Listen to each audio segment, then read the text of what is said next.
जिस गरीब घर जमाई की इज्जत फूटी कौड़ी के बराबर नहीं थी, उसके पास कैसे आया करोड़ों का बैंक बैलेंस? क्यों ये करोड़पति जीना चाहता था एक घर जमाई बनके?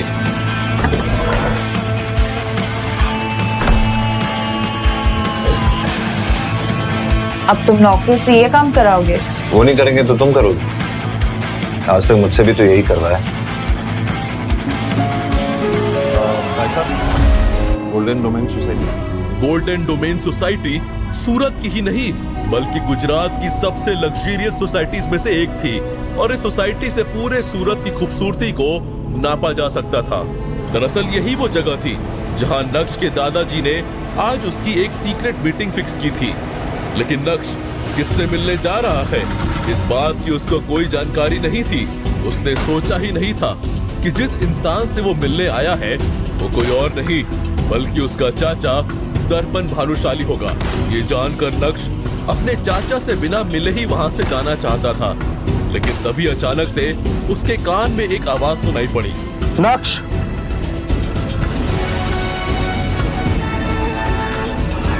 पिछली बार 2.5 साल पहले लगभग मिला था तुमसे, एंड आई मस्ट से पहले से काफी अच्छे और कॉन्फिडेंट लग रहे हो। अब क्योंकि दर्पण भानुशाली ने नक्श से बात करना शुरू कर दिया था, इसलिए नक्श किसी का डिसरिस्पेक्ट नहीं करना चाहता था।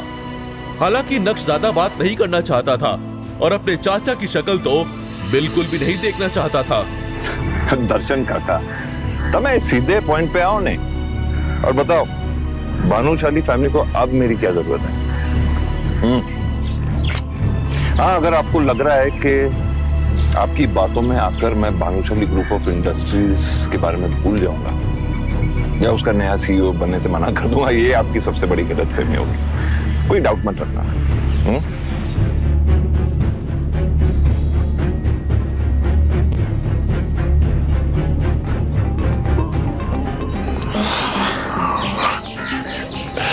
सू थ्यू दर्शन काका, शायद आप ये बात भूल रहे हैं कि आप मुझे ज्यादा परेशान करना अफोर्ड नहीं कर सकते, क्योंकि अब भी खेतान एंटरप्राइजेस के शेयर्स मेरे नाम पे हैं।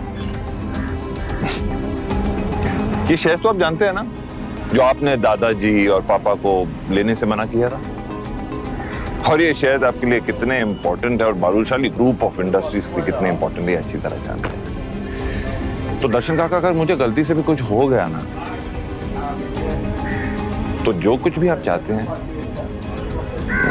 मुश्किल से मिल पाएगा, शायद कभी भी नहीं।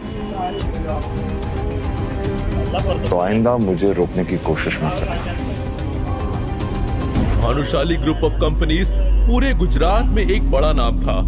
छोटे से बड़ा हर बिजनेसमैन को भानुशाली ग्रुप की सारी जानकारी थी। 4 साल पहले मार्केट में उन्हें कंपटीशन देने के लिए कोई भी नहीं था, क्योंकि उस समय भानुशाली ग्रुप का सीईओ नक्श के पिता यानी जितेन भाई भानुशाली थे। जितेन भाई को बिजनेस की सारी एबीसीडी पता थी और यही वजह थी कि उन्होंने खेतान एंटरप्राइजेस के 40% शेयर्स खरीद लिए थे। उन्हें पता था कि आगे का मार्केट कैसी करवट लेगा और वो उसका पूरा फायदा उठाना चाहते थे।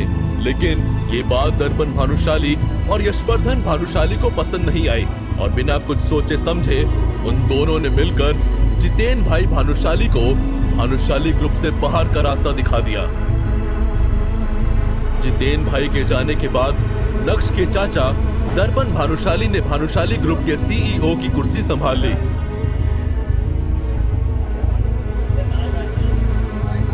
लेकिन वो अपनी कंपनी को संभाल पाने में पूरी तरह से फेल हो गए। अब उन्हें डूबते हुए तिनके का सहारा चाहिए था। और जब उन्हें पता चला कि जितेन भाई के खरीदे हुए शेयर्स आज मार्केट में तहलका मचा चुके हैं, तब भानुशाली खानदान को नक्श की याद आई। अब आप लोगों को पता चल ही गया होगा कि नक्श के अंदर ये पावरफुल चेंजेस क्यों और कैसे आ रहे हैं। जी हाँ, नक्श के दोनों हाथ घी में जो हैं और अब नक्श से कोई मुकाबला भी नहीं कर सकता है। नक्श की बात सुनकर उसके चाचा दर्पण एकदम शॉक्ड रह गए थे। उन्होंने सोचा नहीं था कि नक्श को खेतान एंटरप्राइजेस के बारे में सब कुछ पता होगा। वो नक्श को कच्चा नींबू समझ रहे थे और नक्श निकला